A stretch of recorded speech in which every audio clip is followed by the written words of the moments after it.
I do not own the clips or music shown. These are used for review and entertainment purposes. Thank you.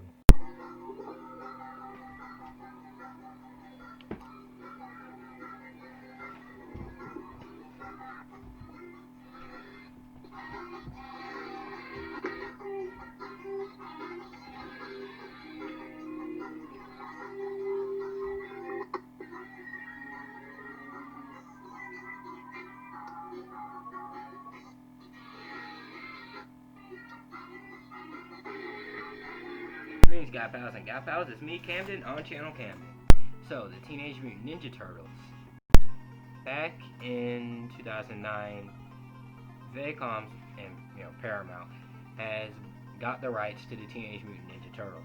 So then they announced that they will make another Ninja Turtles show and movie. And that show came on Nickelodeon in 2012. It began from 2012 and ended in November 2017. And yeah, this show was a success on Nickelodeon. And a lot of kids talked about it back then, and it introduced me to the Turtles. I will get to that in a bit. What you may have noticed is, different from the other Ninja Turtle series, it has been CGI instead of 2D animated. So, the plot. A man named Hamato Yoshi has moved to New York City and have bought 4 pet turtles, and he ran into an alley and 2 mysterious men fought him, and then a glass of ooze came on him and the turtles, and they turned into mutants.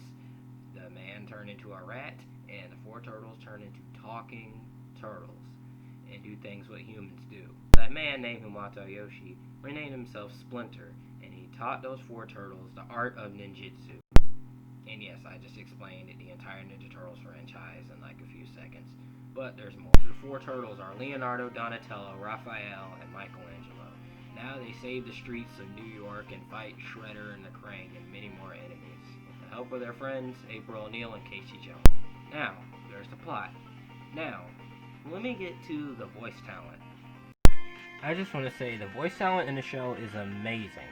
I mean, it's really good. From Greg Sipes voicing Michelangelo, Rob Paulson voicing Donatello, and Sean Ashton voicing Raph, and Seth Green voicing Leonardo, and many other great voice actors. And also has some guest voices, like this character named the Pulverizer. To pay for that, but don't worry, I accept cash, check, or teeth. Pulverizer is a fanboy of the Ninja Turtles, but if that voice sounded familiar, let me show you. Baldy nose hair! That's the best thing I've heard all day. I gotta remember that one. Now, let's get to the characters. First, let's start with Leonardo. In the first season, he was voiced by Jason Biggs, but he got replaced during season 2 because he tweeted some inappropriate tweets making fun of Nickelodeon or whatever. But later on, he apologized. But he got replaced with another guy named Dominic Catrabone, or however you pronounce it. And then after that, it's Seth Green. Yes, Chris Griffin, voices Leonardo. In my opinion, Seth Green does a great job voicing Leonardo. And Jason Biggs also done it. Yeah, Leonardo is still the leader, just like the other versions of the Ninja Turtles. But he also has the most personality. He enjoys this show, that's a show within the show, called Space Heroes, which is a parody of Star Trek. And he looks up to a character named Captain Ryan, since in the show, Leo strives to be a great leader and stuff like that. Next turtle, Raphael, voiced by Sean Ashton. Yes, that guy from Lord of the Rings. Raphael is still the angry hothead, just like all the other versions. He also has a heart, just like all the other versions. He likes to crack jokes, just like all the other ones. He's still Raphael, but also acts younger. He likes joking around with his brothers, especially Michelangelo, and having sassy remarks. It's taken so long. Donnie knows I have a short attention. Woo, gum. Man, this better be worth it. Next turtle, Donatello. He's voiced by Rob Paulsen, which also voiced Raphael in the original Ninja Turtles. And that's pretty cool. Donatello is still the smart one of the team, making machines and that. And Donnie is really funny in the show. Also, Donatello has a crush on April O'Neil in this show, because in this version, April O'Neil is a teenager, just like them.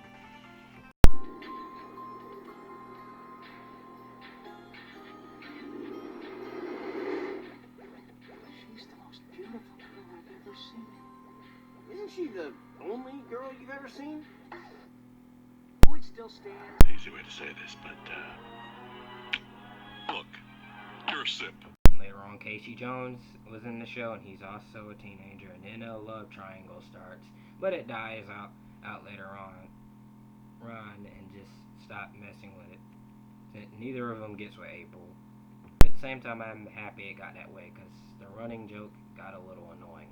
Not annoying, just a little tiring, because it was going nowhere.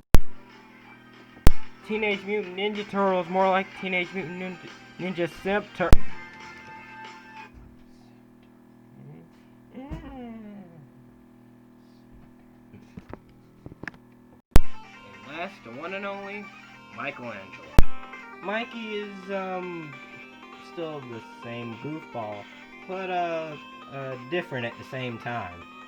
Well, I done all the turtles. Next is these turtles act like actual teenagers in this version of Ninja Turtles.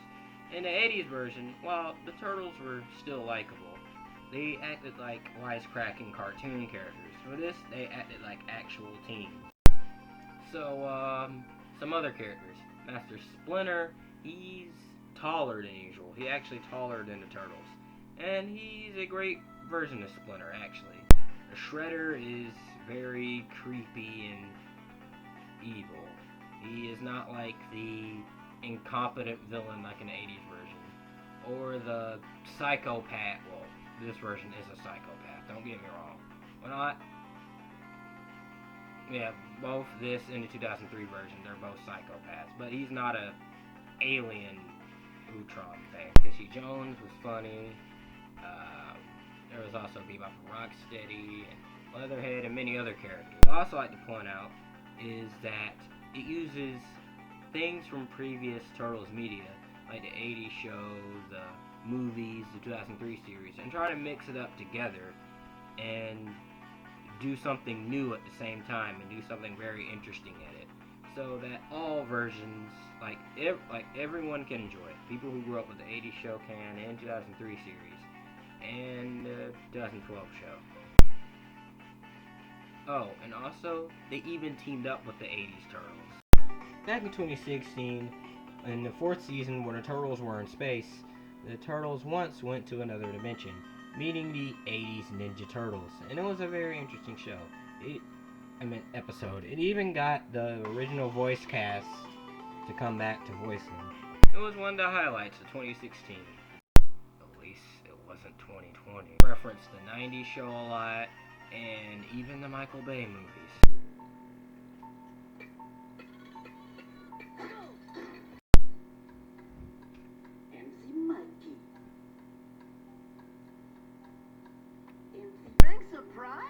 No, Megan Fox! So, we stop there. We're gonna have our segment of childhood talks. Basically, this made me a Turtles fan. I watched the show all the time when I was a younger kid, and kids everywhere were raving for the show, and the action figures were in stores everywhere. I won. Yes, when my cousin came over, we were playing with our Turtles toys. We got to play 2 Turtles for one person. I was Leonardo and Michelangelo, while he was Donatello and Raphael. Yep. So in 2015, I would never shut up about the show. I was obsessed with this show. I sung the 2012 theme on the ride home on the bus.